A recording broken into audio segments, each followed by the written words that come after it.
Hello everyone, welcome back to my channel. So आज का video आप लोगों के लिए बहुत ज्यादा इंटरेस्टिंग होने वाला है, क्योंकि आज के वीडियो में जो आपके बिल्डिंग ब्लॉक्स है ना कंसेप्ट के, वो मैं सारे क्लियर करने वाली हूँ, बायोमैकेनिक्स के भी और एक्सरसाइज थेरेपी के भी।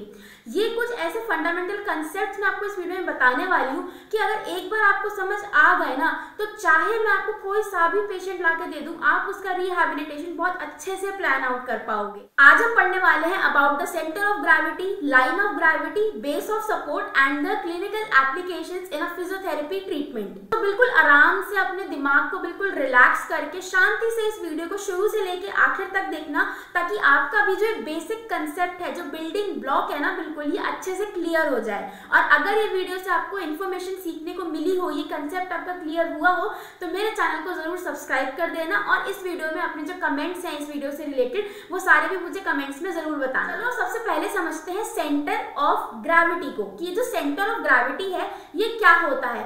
तो सेंटर ऑफ ग्रेविटी को हम शॉर्ट में सीओजी भी कहते हैं। So centre of gravity local भाषा में, लेमन लैंग्वेज में अगर मैं आपको बताऊं क्या होता है, तो सेंटर ऑफ ग्रेविटी का मतलब होता है शरीर का या किसी भी एक स्ट्रक्चर का, किसी भी एक एलिमेंट का वो हिस्सा जहां पे उसका ओवरऑल मास कंसेंट्रेटेड रहता है। That is the centre of gravity. अब ये तो हो गई किताबी डेफिनेशन की, हाँ किताब में तो सबसे इजीएस्ट वे में इसी तरीके से समझाया गया, बट एक्चुअली में ये होता क्या है। सो फॉर एग्जाम्पल, अगर मान लो मेरे पास मेरा फोन है, ठीक है, मेरे पास मेरा ये फोन है। अब मैं क्या करना चाहती हूँ कि मैं इस फोन को बैलेंस करना चाहती हूँ अपने हाथ के ऊपर। मान लो 2 उंगलियां मेरी, मैंने ये फोन इस पे रखा और ये मैंने यहाँ पे इस तरीके से बैलेंस कर लिया। यानी कि इसका जो सेंटर ऑफ ग्रेविटी है वो कहाँ लाया करता होगा, यहाँ कहीं बीच में लाया करता होगा। अब मैं यही 2 फिंगर्स रखती हूँ और इस फोन को यहाँ रखती हूँ साइड में, तो ये गिर जाएगा। देख रहे हो, नहीं समझ पाएगा। तो यानी कि अगर मैं बीच में से इसको स्टेबलाइज करने की कोशिश कर रही हूँ, बैलेंस बनाने की कोशिश कर रही हूँ, तो ये रुक रहा है। बट वहीं अगर मैं इसको कोने पे रख रही हूँ, अपना हाथ कोने पे शिफ्ट कर रही हूँ, तो ये नहीं रुक पाएगा, ये गिर जाएगा।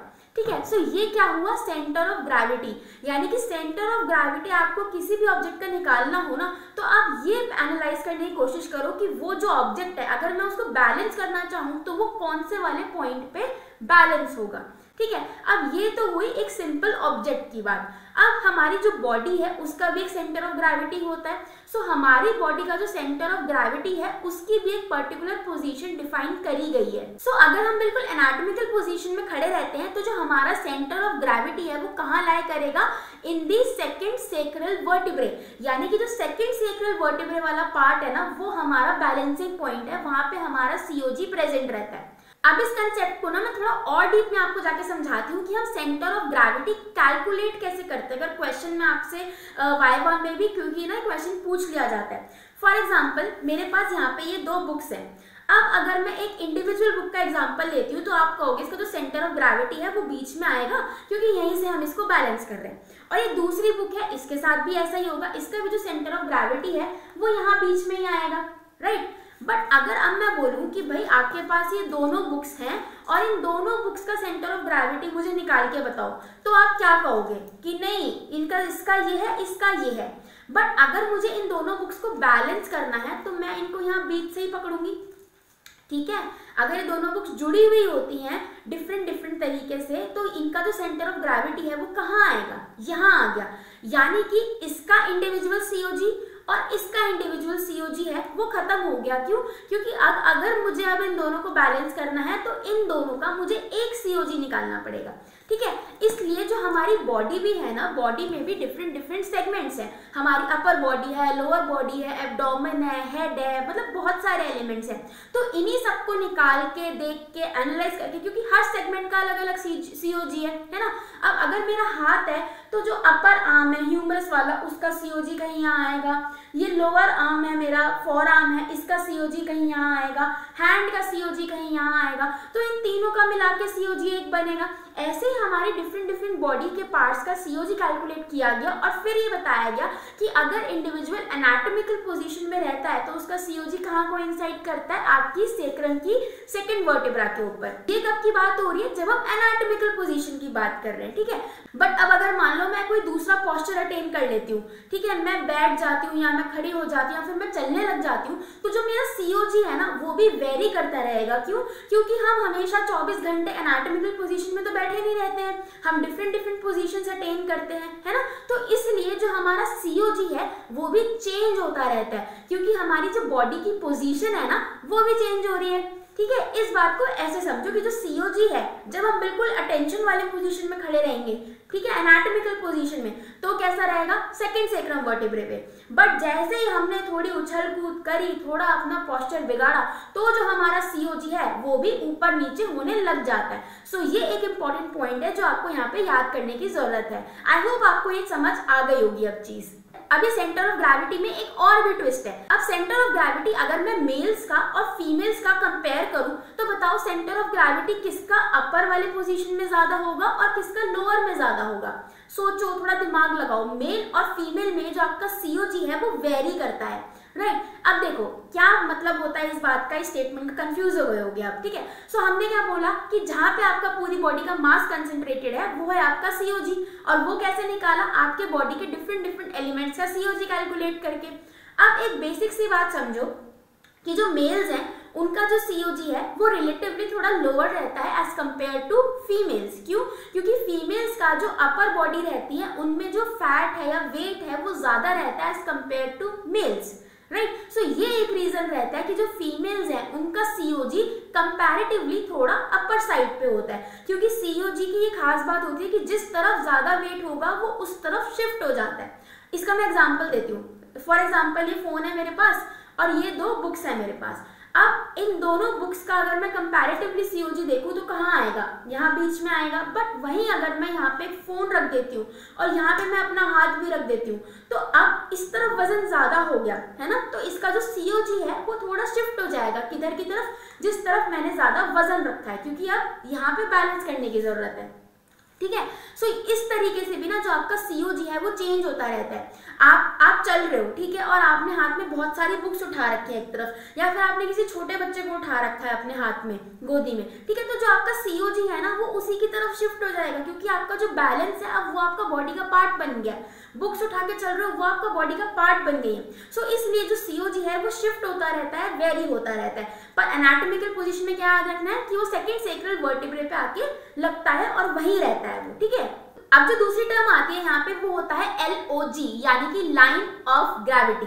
COG तो हमें समझ आ गया बहुत अच्छे तरीके से। अब ये लाइन ऑफ ग्रेविटी क्या चीज आती है? सो देखो, लाइन ऑफ ग्रेविटी क्या होती है ना, एक इमेजिनरी लाइन होती है जो सिंपली हमें क्या रखना है कि हमारे बॉडी को 2 पार्ट्स में डिवाइड करती है अगर हम बिल्कुल इरेक्ट एनाटॉमिकल पोजीशन में हैं तो, ठीक है। अब ये जो हमारी LOG जाती है ये भी कहाँ से पास हो रही है? सेकेंड सेक्रल वर्टिब्रे से ही पास होती है, यानी कि COG और LOG जब हम एनाटॉमिकल पोजीशन में रहते हैं तो कहाँ से जा रहा है? Second sacral vertebrae. ये जो सेकंड वर्ड बोला है ना मैंने, इसको भी याद रखना है, ऐसा नहीं सेक्रल वर्टिब्रे बोल दी सिर्फ, गलत हो जाएगा आंसर, ठीक है। सेकंड याद रखना है, फर्स्ट को उड़ा दो, दूसरा याद रखो, ठीक है। सो यहाँ से हमारी जो लाइन ऑफ ग्रेविटी है वो पास होती है, राइट। अब लाइन ऑफ ग्रेविटी का जो ज्यादा हमें असर या फिर जो क्लिनिकल एप्लीकेशन है वो कहाँ होती है? जब हम पोस्चर का एनालिसिस करते हैं, क्योंकि जो लाइन ऑफ ग्रेविटी है अगर मैं एनाटॉमिकल पोजीशन में खड़ा करके किसी का पोस्चर देख रही हूँ तो मुझे दिख जाएगा कि हाँ भाई ये इसका कर्व इधर ज्यादा जा रहा है, इसका ये एक शोल्डर डिप्रेस है, एक शोल्डर उठा हुआ है। सो ये सारी चीजें मैं लाइन ऑफ ग्रेविटी के थ्रू एनालाइज करती हूँ और डिटेक्ट करती हूँ। सो इसलिए जो लाइन ऑफ ग्रेविटी है वो पोस्चर एनालिसिस में बहुत ज्यादा इंपॉर्टेंट होता है। लास्ट टर्म जो हम पढ़ने वाले हैं वो है बेस। अब बेस क्या होता है? फॉर एग्जाम्पल आप नॉर्मल स्टैंडिंग पोजीशन में खड़े हो तो आपका एक ये पैर होगा और एक ये पैर होगा, दोनों पैर पे खड़ा होता है ना आदमी भाई, तो दोनों पैर पे खड़ा हुआ है तो ये जो पूरा एरिया इसने कवर कर रखा है ना ये बेस है, यानी कि ये पूरा एरिया जो इसके दोनों पैरों के बीच में आ रहा है, दोनों फीट्स के बीच में आ रहा है, सो ये पूरा एरिया, ये बीच वाला भी, ठीक है, ये हो गया मेरा बेस, ठीक है। तो बेस हमें समझ आ गया कि क्या होता है कि जो एरिया पूरा कवर हो रहा है आपके पैरों के बीच में या फिर आपके बॉडी पार्ट्स के बीच में वो होता है आपका बेस, राइट। अब बेस मुझे पढ़ना ही क्यों है? मेरे को क्या जरूरत है ये समझने की?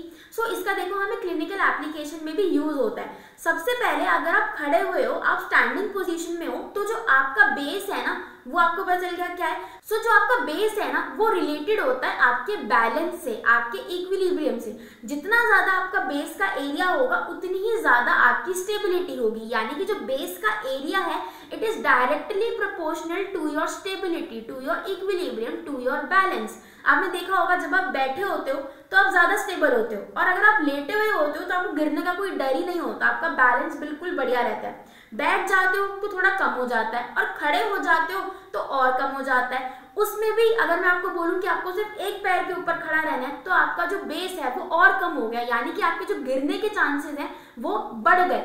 इसीलिए हमें बेस पढ़ना जरूरी हो जाता है। सो आइडियली अगर मैं आपको बोलूं कौन सी पोजीशन सबसे ज्यादा स्टेबल रहती है तो वो कौन सी होती है, लाइंग पोजीशन, ठीक है। क्योंकि उसके अंदर क्या होता है कि एक तो आपका जो बेस है वो बहुत ज्यादा बढ़ जाता है, क्योंकि आपको जो पूरी बॉडी है वो कांटेक्ट में है ग्राउंड के साथ, फ्लोर के साथ, ठीक है। और दूसरा जो आपका सीओजी है ना वो भी नीचे हो जाता है, यानी कि टुवर्ड्स द अर्थ हो जाता है, ठीक है। तो दो कंडीशंस होती है जब आपकी जो स्टेबिलिटी है या जो इक्विलिब्रियम है या फिर जो बैलेंस है वो सबसे ज्यादा रहता है, सबसे बढ़िया रहता है, आप नहीं गिरोगे। कौन सी वो दो कंडीशन है कि पहला आपका जो बेस है वो ज्यादा हो, और दूसरा सीओजी जितना लोअर रहेगा उतना बढ़िया रहेगा। अगर आपने कभी मेट्रो में ट्रैवल किया या फिर बस में या रेलवेज में, तो अगर आप पैरों को थोड़ा चौड़ा करके स्प्रेड अवे करके खड़े होगे ना तो आपका बैलेंस ज्यादा अच्छा रहेगा। क्यों? क्योंकि ऐसे करने से आपने दो चीजें करी, एक तो आपका बेस जो है वो बड़ा हो गया, और दूसरा क्या है जो सीओजी है वो थोड़ा नीचे की तरफ शिफ्ट हो जाता है। मैंने आपको बताया कि जो सीओजी है वो ऊपर नीचे होता रहता है डिपेंडिंग अपॉन योर पोजीशन। तो अगर आप बेस को बड़ा करते हो ना तो सीओजी ऑटोमेटिकली नीचे चला जाता है। और वही मैं भाई आपको बोलूं कि भाई मेट्रो में एक पैर पे खड़े होके आओ तो गिर जाओगे, हड्डी तोड़ के ले आओगे। क्यों? क्योंकि वहां पे आपका बैलेंस नहीं बन पाएगा, ठीक है। तो यही चीज हमें फिजियोथेरेपी में अपने पेशेंट्स के ऊपर भी अप्लाई करनी होती है। इसका क्लिनिकल इंप्लीकेशन आपको कहाँ देखने को मिलेगा? इन सारी चीजों का क्रच वॉकिंग के अंदर। क्रच वॉकिंग में हम कैसे एक एक बेस को बढ़ाते हैं और एक एक बेस को कम करते रहते हैं ना। स्टार्टिंग में हम उसको पूरा बेस ऑफ सपोर्ट सब अच्छे से देते हैं ताकि जो उसका बैलेंस है वो बढ़िया रहे, उसको सपोर्ट मिले, उसको कॉन्फिडेंस मिले, वो चलना सीखे ढंग से, ठीक है। और धीरे धीरे हम उसका जो बेस है वो कम करते रहते हैं, नैरो करते रहते हैं।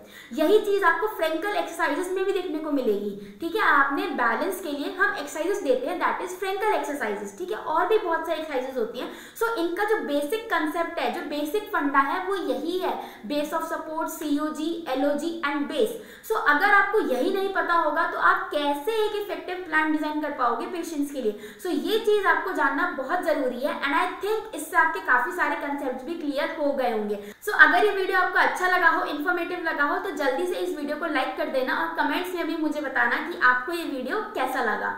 और अगर कोई डाउट भी रह गया है दिमाग में या फिर कोई डाउट आ रहा है तो मुझसे कमेंट्स में पूछ लेना। Till then like, share and subscribe to my channel.